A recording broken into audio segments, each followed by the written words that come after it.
Assalomu alaykum. Bugungi darsda yana boshlab oldik. Bugungi dars Entity Framework'ga asoslangan darslarimiz boshi. Xo'p, ushbu darsni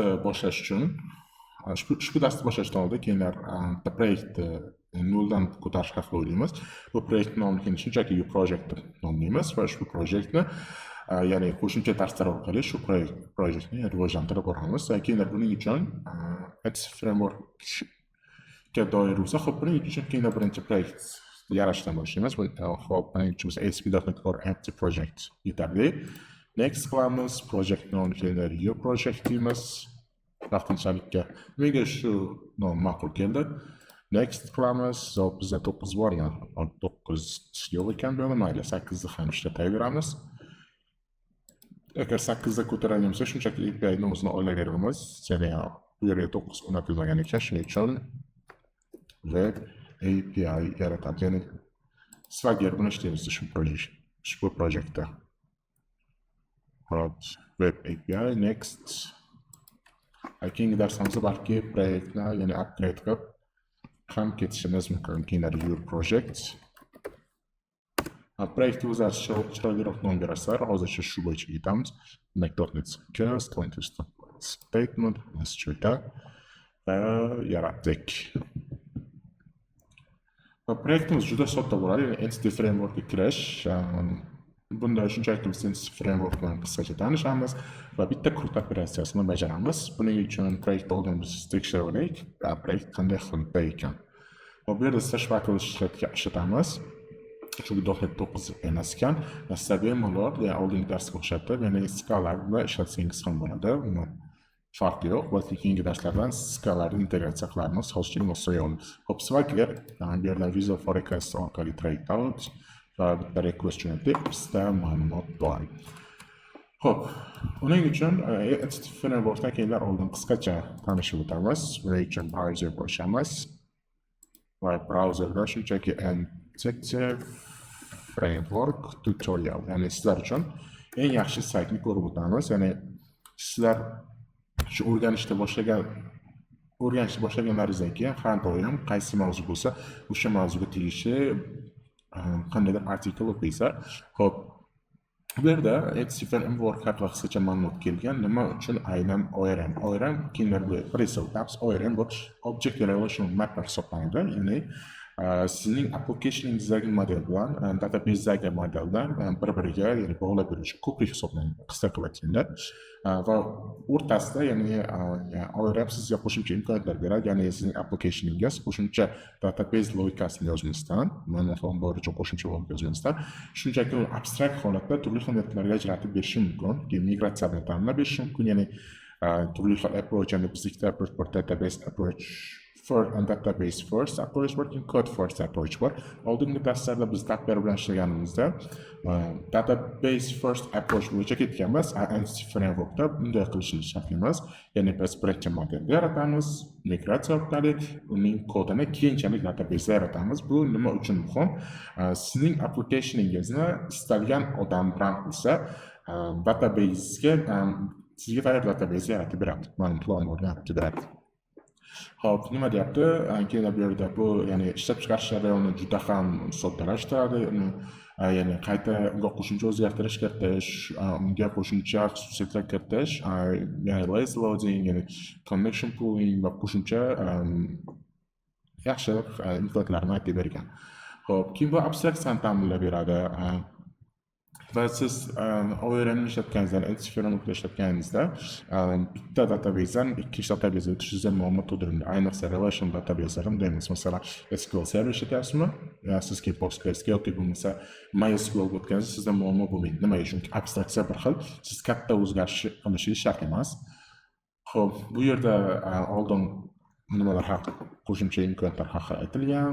Qisqacha shu siz ya'ni ushbu saytdan kirib qanday qilib Entity Framework'ni qo'shimcha bilimingizga kuchaytirish haqida o'rgansangiz bo'ladi. Keyinlar U-Project quramiz. Demak, bizning program CSMizda ya'ni shunchaki kontrollerlarni ro'yxatdan o'tkazishga chaqirilgan, endpoint bor, demak hamma narsa bor, kerakli bu narsa. Xo'p, buning uchun biz management package o'tamiz va entity framework uchun eng kerakli bo'lgan paketlarni yuklab olamiz. Buning uchun xo'p, entity framework core. Demak, entity framework core aynan mana shuni yuklaymiz. Core esa bu 1,5 milliard marta yuklangan. Bizga menimcha 8 versiyasi ham bo'lardi, chunki ularda 9 foydalanib yuklangan IDE ko'ramiz. Keyin 8 versiyasidan foydalanib turamiz. Vaqtinchalikka, demak 8 o'tir. Chunki biz .NET 8, ya'ni kanalda konfig chiqmasligi uchun 8 dan foydalanamiz. Ana endi entity framework core uzr, xo'p, biz endi siz entity frameworkda oldingiz, endi qaysi database bilan integratsiya qilmoqchi bo'lsangiz, o'sha databaseni providerni qo'yishingiz kerak. Bizning holatimizda bu SQL Server bo'ladi. Mana bu yerda ko'rib turibsiz. Mana demak, o'sha 814 versiyasini yuklaymiz. Xo'p. Buni ham 814 versiyasini yuklaymiz. Xo'p, keyingisi esa SQL Entity Framework Core Tools hisoblanadi. Tools nima uchun kerak? Bu bizni, ya'ni kodimizni bazaga migratsiya qilayotgan paytida o'sha tools orqali bizlar komanda yozamiz, komandamizni o'zi keraklicha migratsiya qilib beradi. Ya'ni bu juda ham muhim. Ya'ni sizga entity framework design ham kerak bo'lishi mumkin kelajakda. Nima uchun? Agar proyektingiz boshqa class library'ga asosida ustiga qurilsa, ya'ni siz migratsiyani agar entire arxitekturga qurayotgan bo'lsangiz, o'sha class library yaratishingiz mumkin. Bu haqida keyinchalik ham to'xtalib o'tamiz. Biz hozir eng sodda holatda yozib chiqamiz kod. Demak, Entity Framework Tools ham buncha yukladik. Xo'p, aynan Tools, demak 814 versiyasi install. Juda yaxshi. Xo'p, Tools qilindi. Operating.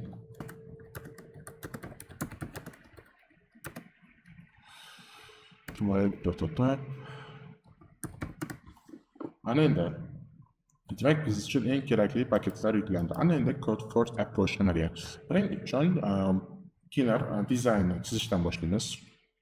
Dizayn chizish juda ham yaxshi ko'raman. Sababi bu birinchi ko'rganda hammaga tushunarli bo'ladi. Open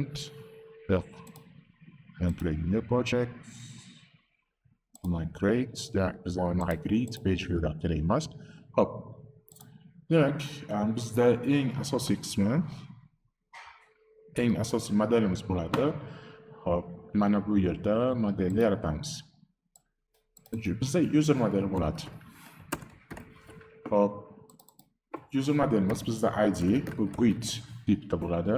Biz unga yana nima qo'shishimiz mumkin? Name, the first name deymiz. First name. Keyin bu string bo'lsin. Hop, first name, last name,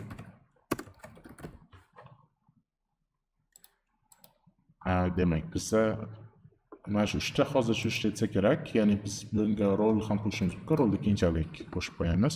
Hozircha shu ishlasidan keyin xo'p, phone number qo'shamiz. Endi sal chiroyliroq va professionalroq bo'lishi uchun bizda phone degan qismi bor. Bu bizning modelimiz. Ana endi bizda database bo'ladi. Bizning databasemiz hali yaratilmadi. Bu database yaratishimiz uchun xo'p, biz hozircha qayg'urishimiz shart emas. Bizda database bo'ladi va bizning applicationimiz bo'ladi.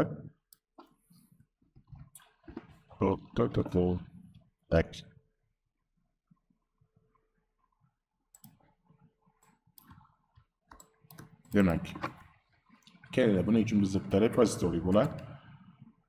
Repository, ya'ni birinchi shunchaki kodimizni oldinga nisbatan chiroyli qilamiz. Har doim ham kontrollerda to'g'ridan-to'g'ri databasega murojaat qilamiz. Demak, biz repository usulidan foydalanamiz. Demak, repository bizning metodimiz bo'ladi. Bizda bir nechta metod, eng asosiysi hozircha shunchaki get all yoki bo'lmasa input yoki shunchaki add metodini ko'rib chiqamiz. Ya'ni bizda inputimiz bo'ladi. O'sha ya'ni user modelimizdan Xo'p. Metodimizning name aytaylik insert user async. Siz bu yerga insert user async yoki add user async qilishingiz mumkin. Bu sizga bog'liq. Men insert user asyncni yaxshi ko'raman, sababi insert so'zi databazega nisbatan bog'liq va output esa shunchaki bu bo'lsa task. Xo'p. Demak user. Bu shunchaki bizga userni qaytarib beradi. Ana endi hop bu repository emas, ya'ni database bilan aloqa qiladi, ya'ni connection database. Keyin o'rtada bizda service layer bo'ladi. Hop, service layer nima bo'lishi mumkin? Bizda qanaqadir logika bo'lishi mumkin, ya'ni u bo'lsa validation bo'lsin, u bo'lsa validatsiya bo'lishi mumkin, yoki qo'shimcha logika bo'lishi mumkin. Aynan o'sha narsa bizning servisimizda yozilgan. Keyin buni add user async qilamiz va buni keyin user service deymiz va bu yerda hop bu ham user repository. Hop. Ana endi undan keyin sizda bitta kontrollerimiz bo'ladi. Buni shunday copy qilamiz. Hop. Ya'ni biz bu low level architecture deyiladi. Bu yerda sizga kerak bo'lishi mumkin bu ham. Demak, bizda input bor, add emas, keyin buni post deymiz, chunki asosan post metodi post so'zi ko'p ishlatiladi kontroller darajasida va bu yerda ya'ni post va API users. Va bu yerga to'g'ri ya'ni link berib qo'yamiz. Va bo'ldi. Bu yerga esa ya'ni aytaylik project DB ya'ni users table. Hop, juda ham sodda proyekt, ya'ni hozir boshqa tushunmasingiz mumkin. Nima qilamiz? Bizda users kontrollerimiz bo'ladi va o'sha users kontrollerimizda biz ma'lumotni jo'natganimizda hop mana bu yerda users kontrollerimizda biz request yuborganimizda user service keyin user repositoryga borib ma'lumotni bazaga qo'shadi. Hozir shu operatsiyani ko'rib o'tamiz. Buning uchun hop birinchi biz model yaratishimiz kerak. Chunki tepada biz modelni ham ko'rsatib ketganmiz. Demak, models podkastida user degan bir model yaratamiz. Hop, demak bizda public include id kerak buni hop nima uchun xatolik man get set bo'lishi kerak.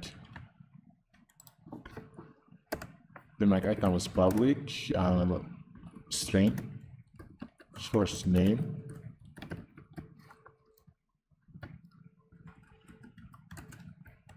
string last name last phone. Ko'rib turibsiz, first name va last name tagida highlight yaxshi tushunchada chizib qo'ygan. Men bu narsani ko'raman, shuning uchun project name CS profile o'tib nullable shunchaki disable qilib qo'yamiz, bo'ldi. Va qolganiga o'zimiz javob beramiz, ya'ni qayerdan null bo'lasiga olish uchun. Hop, demak id first name last name form. Ana endi bizga bitta data degan bitta faylimiz kerak bo'ladi va u yerga biz ICT frameworkimiz ya'ni database connectionni yozib chiqamiz. Buning uchun bizga bitta data degan folderda ichida application db context degan klassimiz bor va bu class db contextdan inherit on db context ana ko'rib turibsiz entity frameworkdan keladi va bu yerda bizda bitta konstruktor bo'ladi va konstruktorimiz o'z ichiga db context options va bu application db context va bu yerda keyin options deymiz.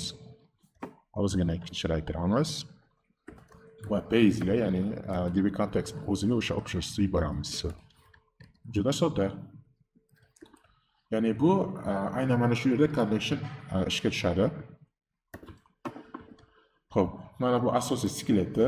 Xo'p, nima qilamiz? Ana endi boyagi code first approachda birinchi modelni yaratamiz, keyin esa database ma'lumotni qo'yamiz. Hozir bizda database yo'q, shuning uchun frameworkda dbset degan narsasi bor. Aynan mana shu dbset, mana shu dbset sizning modelingizni database table'ga o'girib beradigan narsa. Bu yerga biz user deymiz. Va keyin table'imiz nomini users deb ataymiz. Ya'ni siz bu yerga qanday nom bersangiz, o'sha nom ustida table yaratiladi. va sizda override qilsangiz, sizda bir nechta metodlar bor. Masalan, on model creating, hozirgi yana override qilasiz va void on override on configuring degan narsa bor. Ya'ni biz buni ishlatamiz keyinchalik, hozircha mana shu holatda tursin. Bizga uchun muhim emas. Va aytishimiz kerak, ya'ni data biz model yaratdik, uni users chaqirdik. Xo'p, endi bizga database bilan connection kerak. Database bilan connectionimiz bemalol bu yerga saqlay olishimiz mumkin. Masalan,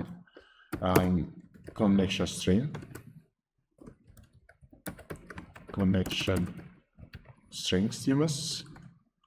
Ya'ni biz o'zimizning connection stringni, ya'ni mana shu acceptance yoki acceptance.json saqlaymiz. Aynan bu local shasimiz uchun. Ertaga proyektimizda biz biror bir cloudga yoki serverga deploylagan bo'lsak, ana connection string shu yerda o'zgartiriladi. Connection string hard code qilib bo'lmaydi. Ya'ni boshda o'rganish uchun hard code qilish mumkin, lekin dastur davomida connection string o'zgartirish uchun, ya'ni bizda bir nechta environmentlar bo'ladi. O'zgartirishimiz uchun iloji boricha environmentga nisbatan o'zgarayotgan connection string o'zgarishlarda aynan shunday konfiguratsiya saqlagan ma'qul. Demak, biz yerda default connection deymiz. Connection, mana bu connection strings har doim bir xil bo'lishi kerak. Mana shu nomdan foydalanish. Default connection va bu yerga biz connectionning o'sha bazadan connectionni stringini berishimiz kerak. Keyin bu yerga adashmasam server va biz nuqta qilib qo'ysak bo'ladi yoki server nomi, ya'ni bu server nuqta desak, o'zi default database ishlatadi. Keyin database va keyin buni shunchaki view project deymiz. View project db va trusted connection true. Bu esa sizning database bilan o'sha bog'lanishda o'sha litsenziya sifat narsa bo'ladi. Ya'ni mana bu narsalar, mana shu ishdan asosiy parametr orqali database connection ochamiz. Database hali yaratilmagan. Men bu yerda ochib qo'yganman database da. Hop, refresh qilamiz. Hozircha bizda view project degan db yo'q.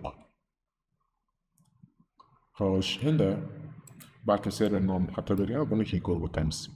Demak, application db context bizda bor va bu yerda on configuring da keyinlar options builder use SQL server. Bu nima degani? Mana shu yerda biz qanday qilib connectionni berib ketishimiz mumkin. Shuni ko'rib chiqsak bo'ladi. Faqat bitta narsa, biz connection stringdan olishimiz kerak. Qayerdan? Mana bu acceptancedan. Bu yerda olish iloji bo'lmaganicha keyin buni shunchaki o'chirib tashlab, ya'ni bu yerga ham o'sha connection stringni berib yuborsangiz bo'ladi. Hozircha biz buni o'chirib tashlaymiz, bizga kerak emas. Unconfiguring metodida yozishingiz mumkin. Va buning uchun shuni program CS o'tamiz. Hop, mana kerak emas kommentlarni o'chirib tashlaymiz. Kerak emas line'lar bor bizda. Hop. Eslab qo'yinglar, mana bu dependency injection qilishimiz kerak. Bu yerda add db context deymiz. Builder services.add db context. Aynan bu yerga application db context beramiz. Application db context.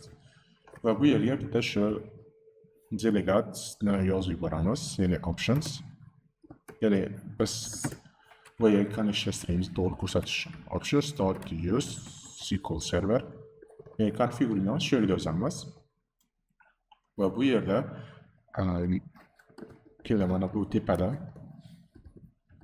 string connection string qilamiz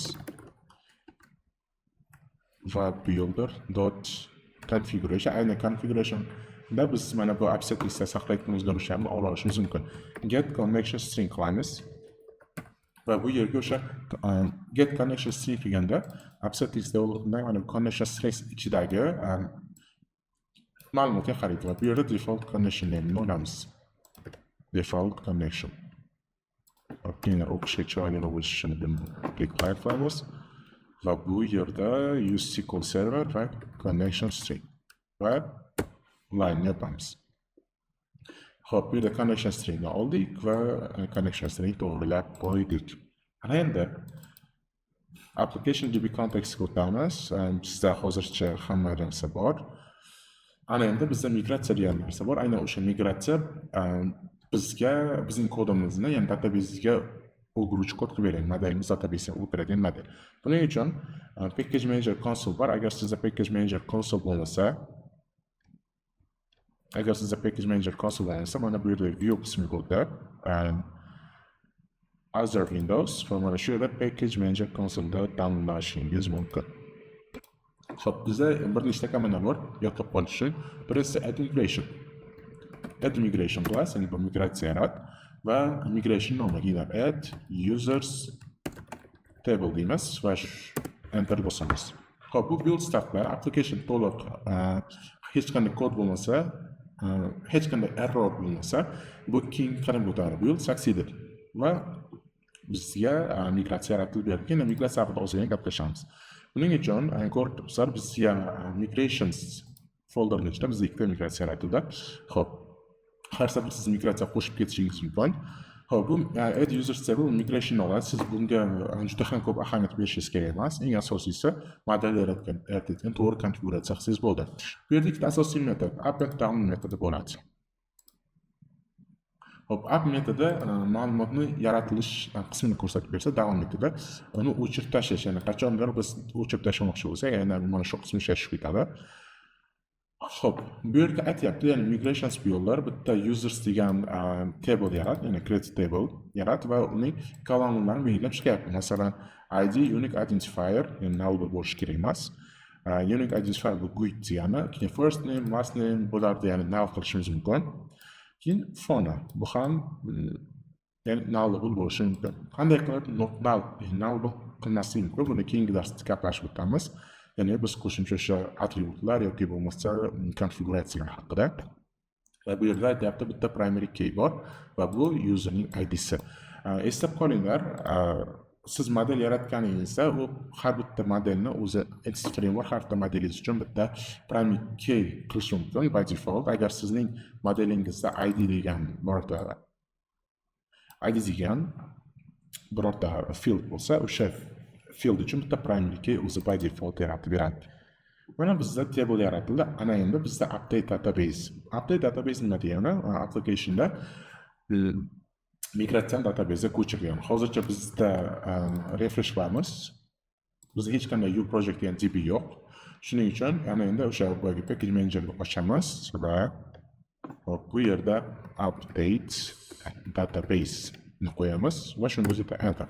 Agar connection string to'g'ri bo'lsa, bu ishlaydi. Agar connection string xato bo'lsa, bu ishlanmaydi. Keyinlar connection string ko'ramiz. Connection successfully established with server, but an error occurred during login process. Demak, bizda login bilan xatolik bor. Xo'p, buning uchun keyinlar shunchaki ChatGPT ga o'tamiz. Aytamiz create a default connection string for SQL Server.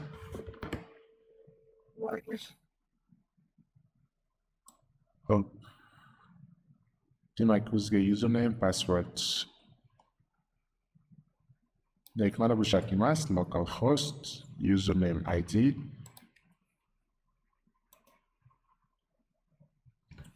Properties, keyin bu yerda connection string olishni ko'ramiz. Memory, process, connections. Database, real connection properties.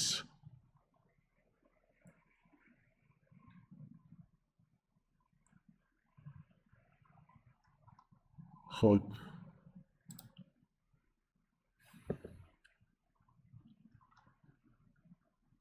Demak, jailbroken memory base home. Keyin buni check localhost qilib ko'ramiz. Bo'lmasa activate desktop connection through. O'zi ishlashi kerak. Mana bu ikkinchisini ham olmoqchi bo'lsak. Hop, qandaydir xatolik kolxoz, keyin buni project db qo'yamiz. Yana bir marta run qilamiz. Xo'p, bizda yana xatolik. A connection was successfully established to sell by va shu loginlarni to'g'ri qilishimiz kerak ekan. The certificate chain was issued by authority. Hop, keyin buni shu joy tezroq qilish uchun maslahat beraman. Men hozir nima qilsam? Shunchaki borasizlar, ChatGPT tashlaysizlar, login parolsiz hisob bo'ladi. Chunki hozir men login parolni olishga uncha vaqtim yo'q. Ya'ni kompyuter o'zimniki emas, shuning uchun ham baribir qo'yishim kerak ekan. Maybe trusted certificate true qo'yganim yetsa kerak.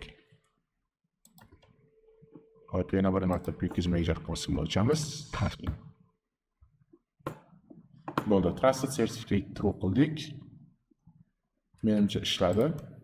Va keyin buni refresh qilamiz. U project DB. Hop, nima muammo edi? Men login parolimni qo'yishim kerak edi bu yoqqa, lekin men kompyuter o'zimniki bo'lmaganligi uchun hozir o'zimniki emas va bu yerda mendan so'rayotgan xatolik trust server certificate. Mana bu narsasi juda muhim ekan. Ya'ni sertifikatni true qilgan litsenziya bilan bog'liq, ya'ni login parol bermasak, mana shu narsani qo'yib ishlatsa bo'ladi. Sizlar bu xatolik chiqmasligi ham mumkin. Bu har ehtimolga sizlarga qo'shimcha yordam beradi. Nima qilamiz? Hozir biz Codeforce qildik, ham database teginmadik umuman. Lekin bizga qarsiz bizda table bor. Ya'ni bizda migration history bor. Migratsiya history umuman agar siz Codeforce approach bilan ketayotgan bo'lsangiz, database qo'lda hech qanday o'zgarish qilmang. O'zgarishga nima qilish mumkin? Table yaratish, table o'chirish, table'ga qo'shimcha kolumn qo'shish yoki bo'lmasa reference qo'shish bu databasega, ya'ni qo'lda qilinadigan o'zgarishlar. Agar siz MC framework va Codeforce approach ketadigan bo'lsangiz, faqatgina o'sha berilgan kod orqali qiling. Umuman taqiqlanadi agar siz qo'lda o'zgarish qilsangiz, chunki migration history mana shu narsa eslab qoladi va qachondir sizga xatolik ko'rsatib beradi. Ya'ni bu conflict chiqarib berishi mumkin. Va users ko'ramiz va bizda ID, first name, last name, form. Ko'rib turibsizlar, databasega tegmasdan biz database yaratdik.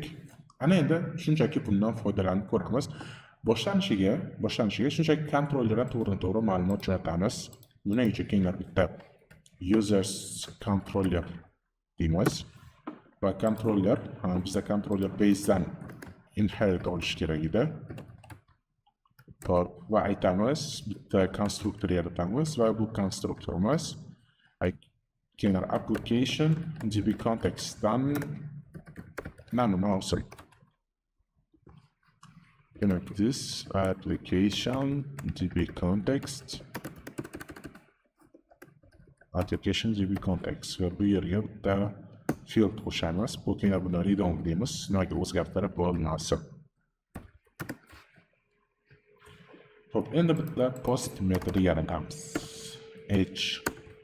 HTTP post va bu bo'lsin public asynchron task action result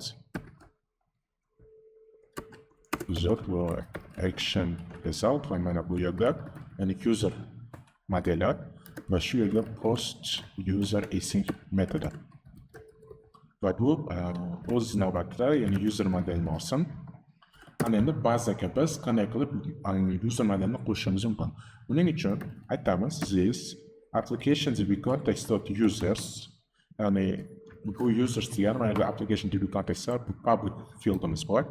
Shu table'ga aytamiz hop add qilishingiz mumkin yoki add async qilishingiz mumkin. Ikkasi ham bir xil, faqatgina biri asynchron, ya'ni biri asynchron, biri sinxron va bu yerga user berib yuboramiz. Await bu ma'lumotni qo'shdi, lekin sizda yana bir muammo bo'lishi mumkin. Qanaqa ma'lumot qo'shadi, lekin ba'zida bo'lmaydi. Buning uchun biz shunchaki o'zgarishlarni save changes qilishimiz kerak. Save changes async.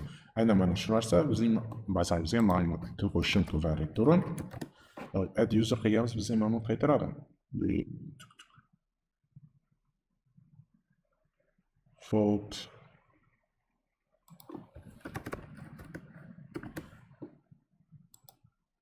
demak bu shunchaki asinxron funksiya va return user. Ana endi application qaytadan run qilamiz. Xo'p, nimaga bizda user chiqmadi? Aytgancha, qaranglar, bizda Swagger'da hech qanday user control yo'q deyapti. Shuning uchun biz bu yerga buning control ekanligini bildirib qo'yishimiz kerak. Xo'p, API controller va bu yerga route ni qo'shib qo'yamiz va route pattern API/control TCP possible qayta tayyor qilamiz. Users. Xo'p, ID bor, demak first name keyinlar buni nodir. İkincisini esa familiyani Abdulmuratov. Personal esa keyinlar uni shunchaki 998 900 Xo'p, bu yerga breakpoint qo'yib qo'yamiz. Jarayon qanday ketayotganini kuzatish uchun. Execute. Ya'ni biz bazaga qo'shdik, ya'ni qandaydir o'zgarishlar framework oldi, lekin uni hali bazaga saqlagani yo'q. Va biz buni bazaga saqladik va continue qilamiz.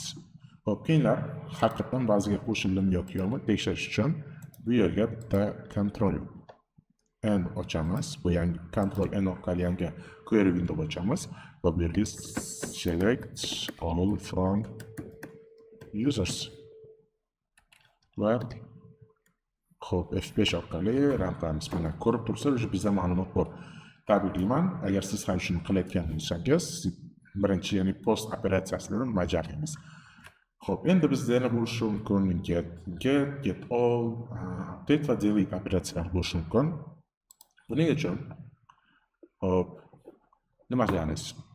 Birinchi repository pattern eng oson ko'rinish, ya'ni bu yerda ya'ni bizda user qismi tamomila bo'ldi. Ana endi biz user repository qismini qilishimiz kerak. Xo'p, yana buni mana bu rangga olib qo'yamiz, ya'ni bu bajarilyapti. Xo'p. Bitta repositories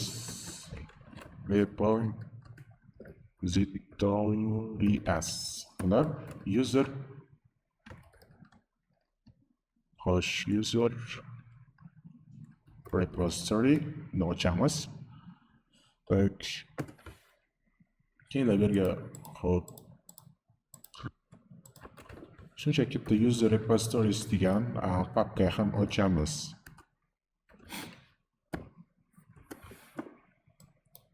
Demak, buni bu yoqqa o'tkazamiz va mana bu kerak emas faylni o'chirib tashlaymiz va interfeysni ham shu yerda o'zi yaratib bitamiz. Ya'ni kodimizni ham chiroyliroq qilishimiz uchun. Va user repository. Hop. Demak, user repository. Shuni eslab qo'yinglar, hozir biz repository, servis va kontrollergacha hammasini birdaniga implementatsiya qilamiz va bitta test qilamiz. Bu bugungi darsimizning maqsadi. Xo'p, buning uchun bizga bitta konstruktor kerak bo'ladi. Demak, konstruktorda application dbContext va xo'p, yana tezroq kodni tezroq yozishimiz uchun private read-only application dbContext your application dbContext ni olamiz va bitta konstruktorni generatsiya qilamiz. Xo'p, bizda qanday metodlar bor? Oldin buni ham ko'rib chiqishimiz kerak. Birinchi task, ya'ni asinxron. Hop, user modelimiz qaytarsin va bu yana insert user async bo'lsin. Va bu o'z navbatida user degan modelni o'z ichiga oladi. Keyingisi, ya'ni CRUD operatsiyasi, ya'ni create, read, update, delete ma'nosini aytgani uchun ana endi read operatsiyalari bu yerda, ya'ni select all yoki get all bu sizlarga bog'liq. Xohlasangiz get all, xohlasangiz select all. Users async va bu yerda user keyingisi task, hop, yana user, endi select user by id async. Va bu ham endi by id bo'lgani uchun user id. Keyingisi task user. Hop, buning nomi endi update. update user async va user va oxirgisi esa bizda delete user async. Bu yerda user. Hop, endi bizda hammasi bor. Bu yerda aytyapti, yozgan kodlaringni hammasini implementatsiya qil. Hop, keyinlar birinchi biz insert select all'lar tepaga chiqarib qo'yamiz.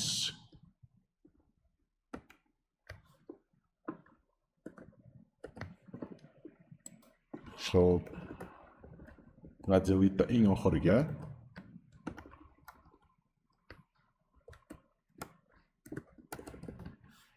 Hop, endigina insert user async, shunchaki user yaratib. Buning uchun boya ko'rib o'tganimizdek juda ham sodda yo'lda aytamiz this applicationga aytamiz add user async.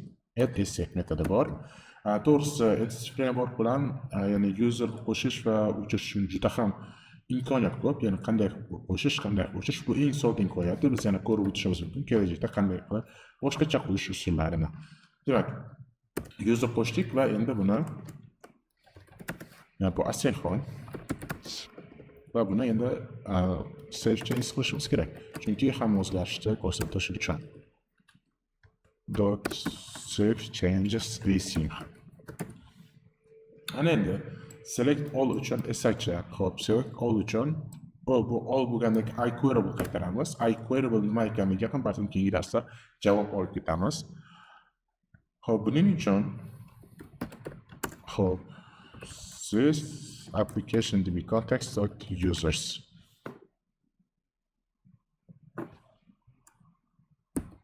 dot set as user.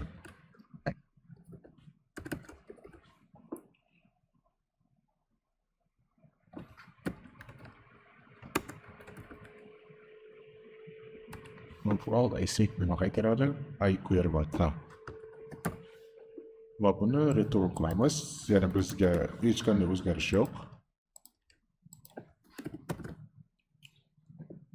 Va bu asinxron tarzda iQueryable qaytarishi kerak. Ya'ni list emas, iQueryable. Nisbatan list. Xo'p, buni asinxron va bu async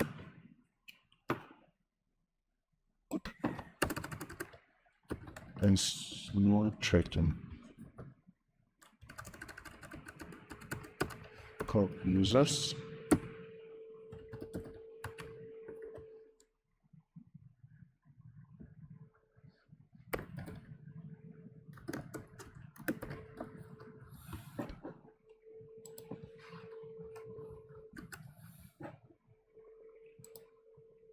buni asinxron qilish shart emas, shunchaki iQueryable qaytaradi desak bo'ladi. Va bu ham hech qanday user olish shart emas. Mana bo'ldi. Ya'ni bu list qaytaradi. Hop, keyingisi aytgandek tepada userda qizil bo'lib qoldi, jo'natib yuboramiz. Hop, endi select all userdan nima qilyapmiz? Shunchaki usersni o'zini, ya'ni iQueryable shakliga yuboryapmiz. iQueryable ham bu ya'ni to'plam hisoblanadi. Faqat buni yaxshi tomoni, siz select all users deganingizda sizga iQueryable qaytarganda birdaniga database borib ma'lumotlarni olib kelmaydi. Shunisi yaxshi. Hop, keyingisi select user by id esa buning uchun demak return await this application db context demak find esa user id ni berib yuborishingiz mumkin. Hop, bu nima ekan? Type and bu bizda shart emas, shuning uchun time first shunchaki first or default async degan narsa bor. Ya'ni users dot find async bor ekan. Users ni belgilashimiz kerak edi. Endi update, ya'ni find async buni nima qiladi? O'sha id bo'yicha, ya'ni primary key bo'yicha userni olib kelib beradi. Buni o'rniga biz first or default async ham ishlatishimiz mumkin. Bu sizga bog'liq. Endi update this application db context update update async bormikan? Yo'q ekan. Pop user qilamiz va save changes. This application will be context.save change async. Va aytgandek bu ham asinxron. Va bunda ham shunchaki o'sha update shunchaki userni o'zini jo'natib yuboramiz va eng oxirgisi delete user async. Bunda nima bo'ladi? Aytamiz this applications with context.remove userni beramiz va buni ham shunchaki saqlanib qilib qo'yamiz. Saqlay, save yoki saqlash. Save change listener. Va bunda ham o'sha o'chirilgan userni qaytarib beramiz. Ya'ni nima uchun biz har safar user qaytaryapmiz degan savolga metodlar o'sha o'chiriladimi, update bo'ladimi, qaytarib yuborsangiz ancha professionalroq bo'ladi, chunki o'zgarish. Xo'p, endi user repositoryda o'zgarish bor. Biz select allda hech qanday parametr shart emas va bu asyncron emas, shunchaki clearable bo'lishi kerak. Buni ko'rikcha xatolik ketdi. Ana endi keyingi qiladigan narsa, ya'ni kerak emas, birinchi kerak emas dependencylar o'chirib tashlaysizlar iloji boricha. Xo'p, bizda bor. Ana endi program CS'ga o'tamiz va dependencylarni ro'yxatdan o'tkazishni boshlaymiz. Buning uchun builder.services.add_transient user repository bo'ldi. Endi o'tamiz va bu eng asosiy qism qilindi. Tabriklayman. Asosiy qism ishlayapti. Xo'p, endi servis qismi. Servis qismi nisbatan logikaliroq bo'ladi. Mana buni tan olishimiz kerak. Xo'p, nima qilamiz? Keyinlar birdaniga buni ham kodini yozib ketamiz, chunki tezroq yozish maqsadida keyinchalik test qilganimizda tushunib olamiz. Keyinlar buni progress deymiz. Progress. Xo'p, endi services demak, services va bu yerda users degan tab qo'yamiz va bu yerda user service va Ctrl Shift A orqali uning nimasini interfeysini yaratamiz. Xo'p, repositoriyada mana bu userga interfeysimizni ham shunday copy qilamiz. Ya'ni tezroq yozish maqsadida. Xo'p, endi insert emas, yana buni add qilamiz. Select all emas, get retrieve all. Get all qilishlardan mumkin bu sariya bo'ldi. Hop, select emas, retrieve by id. And then update emas, keyin buni modify deymiz. Chunki ko'proq servisga modify so'z yarashadi. Chunki bazabl emas, bu repository bilan ishlaydi. Buni esa remove user by id async. Va bu esa ya'ni GUID tipida user id.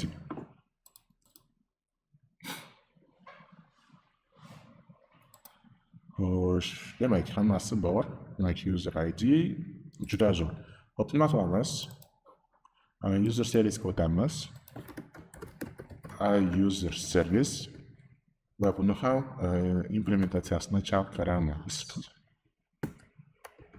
Boshlandi. Hop. Birinchisi yana o'sha bizga kerakli bo'lgan aytamiz private read only user service va aytamiz buning uchun bitta konstruktor generatsiya qildik. Va bizni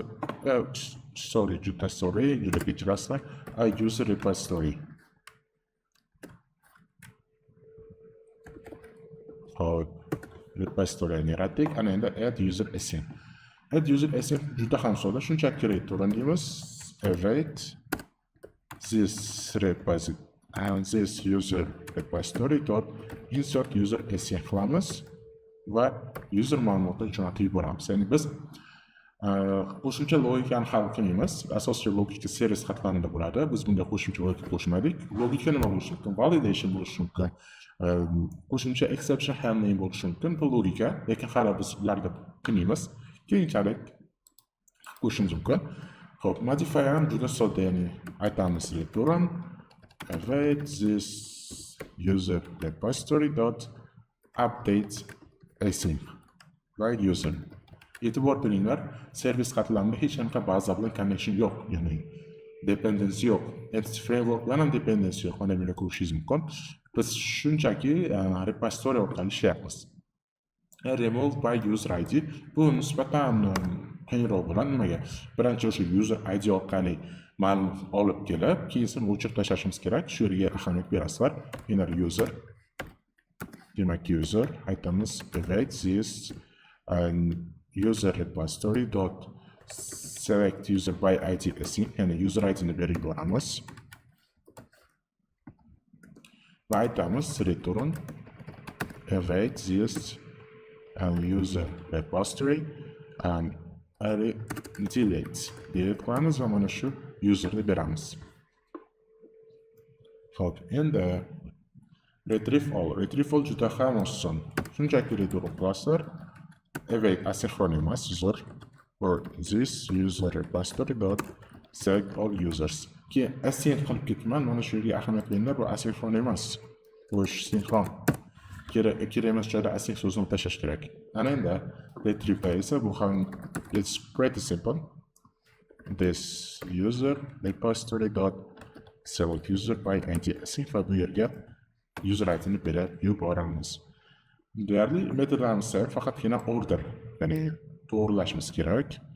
Xo'p, birinchi CRUD operatsiyasida create birinchida, read ikkinchida, update uchinchida, delete to'rtinchida bo'ladi. Shuning uchun shunga ko'ra metodlarimizni to'g'rilab oldik. Xo'p, nima qilamiz? Har doimgidek dependencylarni ro'yxatga olib yozamiz. user service. Xo'p, demak, servis qismi ham bo'ldi. Aytgancha diagrammada men faqat insert metodini qilganman. Maksat qilgan agar diagramma chizsangiz hamma metodlarni ko'rsatib ketishdi. Bu qanaqa qilib? Shunday copy qilasizlar. Passiga chizib yozib ketaverasiz. Masalan, user va insert emas, keyin buni IP deysiz. Xuddi shu holatda shu holatda qo'yib ketaverasizlar. Linkini modify. Bu sizlarga bog'liq. Maslahatim diagrammalarda ishlanglar. Bu sizlarda arxitektura va ishlash qobiliyatlaringizni oshiradi. Xo'p, endi bizda kontroller qatlami qoldi. Xo'p, kontroller qatlami buni ham bunaqa belgilaymiz va kontrollerga boramiz. Xo'p, kontrollerimiz 30% ga tayyor. Buni shunday o'chirib tashlaymiz. Nimaga? Chunki kontrollerimiz to'g'ridan-to'g'ri entity framework va database bilan aloqa qilyapti. Xo'p, birinchisi, ya'ni servisga private read only user service. Xo'p, keyin buning uchun bitta kontroller generatsiya qilamiz. Xo'p, endi birinchisi http post on the public async task action result qaytaradi user va endi post user async, ya'ni name should reflect to the controller, ya'ni o'sha nom kontrollerga taklif qilish kerak, endi ko'rsatish kerak. Keyin buni user deymiz. User va bu yaratilishda nima qilamiz? Xo'p, bitta userni olamiz, ya'ni added user await this user service dot add user async. Va aytamiz return okay. Xo'p, buni statusi 200 bo'ladi, okay qilsak va shu holatda qaytaramiz. Endi keyingisi http get, ya'ni CRUDdagi keyingi operatsiya, ya'ni get. Aytamiz, xo'p, bu bo'lsin, bu asyncron emas, shunchaki action result va shunchaki, ya'ni query bor. User and get all users deymiz. Va mana bu yerda xo'p, nima qilamiz? Bu ham query qaytaradi. Xo'p, user. Demak, user this user service dot retrieve all user async. Buni ham asyncron qilib ketgan ekanman. to'g'rilab qo'yamiz. Asynchronous va nima qilamiz? Buni ham return okay 200 qaytarsin. Keyingisi retrieve by id http get va bu yerda id ni URL dan olishimiz kerak. Shuning uchun id deb bitamiz. Buni id emas, user id deymiz keyinda. Va public asynchron ya'ni task action result user va get user by id exec. Bu yerda user id hop endi aytamiz bitta user ana await this user repository user service va retrieve user by id sf va bu yerga user id ni berib boramiz. Va return buni ham okay user ya'ni okay deyish 200 qaytaradi bu aytganimdek. Ana endi biz ikkita action ya'ni update bilan delete qoldi. Xo'p, update uchun bizning HTTP metodimiz bor. Bu HTTP code hisoblanadi va public async task action result va user. Keyin buni put user async qilamiz va bu yerga o'sha userni berib yuboramiz. Va user ya'ni updated user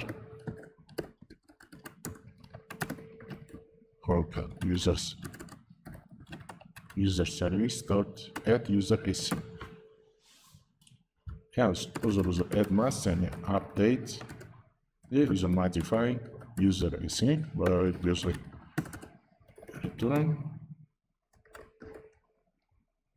updated user. Aytgancha o'zi user yaratganingizda okay emas, creator jo'natdingizlar. Masalan, chunki creator bu 201 qaytaradi va bu user emas, keyin buni added user deysiz. Xatolik. Buni create deganimiz yo'q shekilli. Shunchaki status code deymiz. Bu yerga added user va 201. Tamam. Urban cause.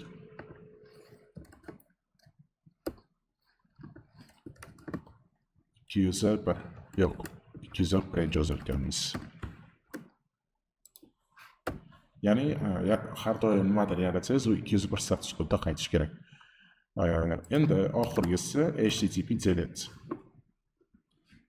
HTTP delete va bu ham user ID oladi.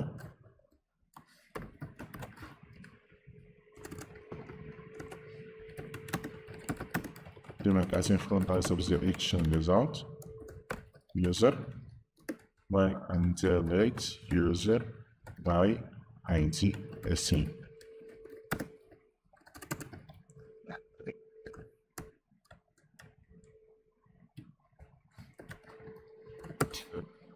Demak, nima deymiz? User va o'chirilgan userni shunchaki qaytarib yuboramiz. Juda ham sodda. User service dot user remove user by id async va bu yerga user id va return delete uchun ham okay qaytarib yuboramiz. User. Xo'p, bizda hammasi bor. Demak, program CS-dan xabar sari ro'yxatdan o'tkazganmiz va applicationni run qilamiz.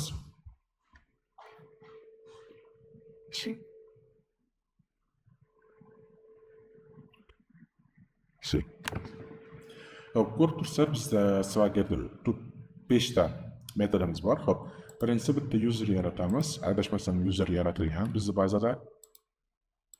Xo'p, user yaratilgan, keyin yaratilgan bo'lsa ham bitta yaratib ko'ramiz. Xo'p, buni olamiz. 3 emas, 4 qilamiz ID ni. First name keyin buni Elbek.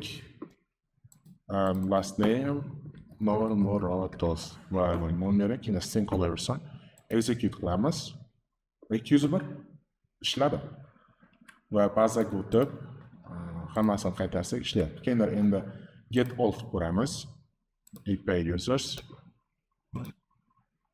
Mana ko'rib tursa bizda Nodir Abdumurod va Elbek Normurodov degan ikkita qiymat bor. Endi keyin ID bo'yicha olib kelib ko'ramiz. Buning uchun ID ni copy qilamiz. ID ga olib borib qo'yamiz. Ay bizda o'sha bitta o'sha imkonni qaytaryapti. Keyin to'liq copy qilamiz va users ochamiz va shu yerdan update qilamiz. Keyin nomer yozamiz. Nomer nima qilamiz? 998 90 123 123. Bizda ham response qaytdi. Xo'p, buning uchun ID ni bu yerga ma'lumotlarni jo'natib beramiz. Bizda kelgan ma'lumot ko'ryapsiz, o'sha fon nomeri o'zgardi. Va eng oxirgisi ma'lumotni shunchaki o'chirib yuboramiz. Write out. Va ko'rib turibsizlar, ma'lumot o'chirib 200 qaytardi. Agar yana bir marta jo'natsak, o'sha bizga bu null qaytarish kerak yoki xatolik. Nimaga? Chunki bizda ba'zida topolmaymiz. Bu 500, ya'ni internal server error. Buni yaxshilashimiz mumkin. Qanday yaxshilaymiz? Agar biz mana bu yerda yana shu ID bo'yicha user qidirmoqchi bo'lsak, o'chirib tashlangan userimizni bu bizga null qaytaradi. 204 bu null degani. Shuning uchun keyinlar agarda xatolik chiqargan bo'lsa, masalan, bu aytganimdek, validatsiyamiz yoki boshqa narsa servis yoziladi. Aytaylik, bu yerda retrieve by'da userni olib kelamiz, ya'ni user maybe user. Yani biz qo'shimcha logika yozamiz bu yerga.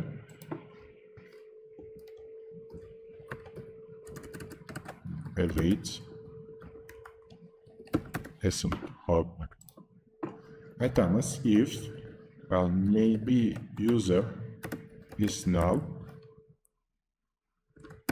Just the exception throw ko'ramiz, nima qilamiz? Throw new masalan not found exception.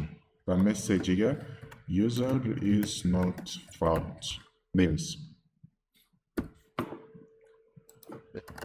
Variatorun maybe user, agar hech qanday exception throw qilmasa, demak user bor. Keyin buni qaytadan ham qilamiz va bu yerga bitta breakpoint qo'yamiz. Yani hozir nisbanda logikani kuchaytiryapmiz. Xo'p, buning uchun boyagi o'chib ketgan ID-ni olamiz. ID-ni copy qildim. Hozir bu yerda nega turibdi demanglar, bu cache saqlanib qolgan.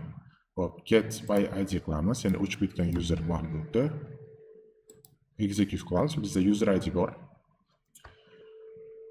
F10 bilan yuramiz. F10 maybe user now va bu bizga exception o'tadi. Eng qizig'i exceptionlar handle qilamiz kontrollerda. Bu juda yomon. Shuning uchun kontrollerga boramiz va exceptionni shunchaki handle qilib qo'yamiz. Qanday? Hop, get by ID ni ko'ramiz. Get by ID. Hop, bu yerga trackage qo'yamiz. Agar exception cannot found exception bo'lsa, found exception return not found. Bu yerga biz not found exception bera olamiz bo'lsa.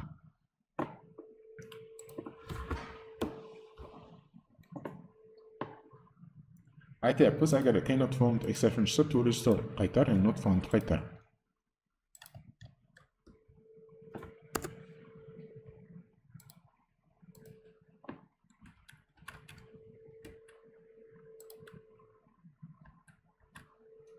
Bizda xatolik, system refresh instance is not supported. Hop, bizda o'sha bunga qilingan request.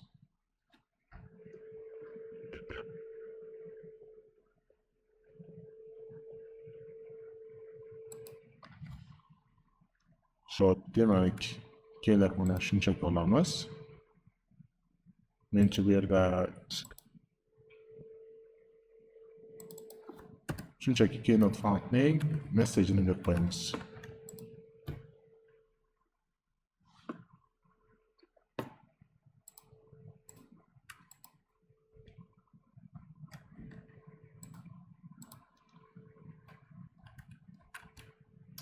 Hop. Breakpoint continue qilamiz va exception keldi to restore bilan user not found. Xo'p, biz bu yerda yana kuchaytirishimiz mumkin. Qanday? Logikani yana kuchaytirish mumkin. Buning uchun logika o'tib, xuddi mana shu muammoni bu yerga yozib ketsangiz bo'ladi. Agar copy qilamiz.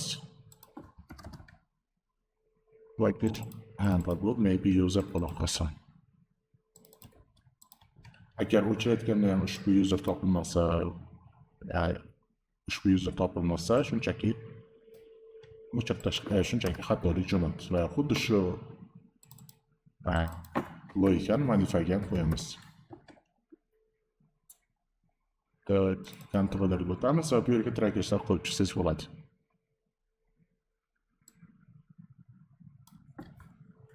Demak, try.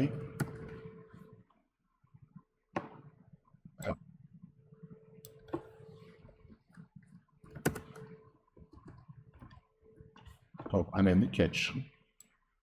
Agar mabodo qanaqadir user ma'lumotlari topilmagan bo'lsa, mana bizning loyihamiz bemalol xatolikni jo'nata oladi. Va xuddi shunday kodni yozib ko'ringizlar, videoni ko'rib va xohlasangiz ko'chiringizlar va har bittasini ya'ni breakpoint qo'yib nima jarayon sodir bo'layotganini ko'rib chiqingizlar. Va menimcha bugungi darsimiz shu.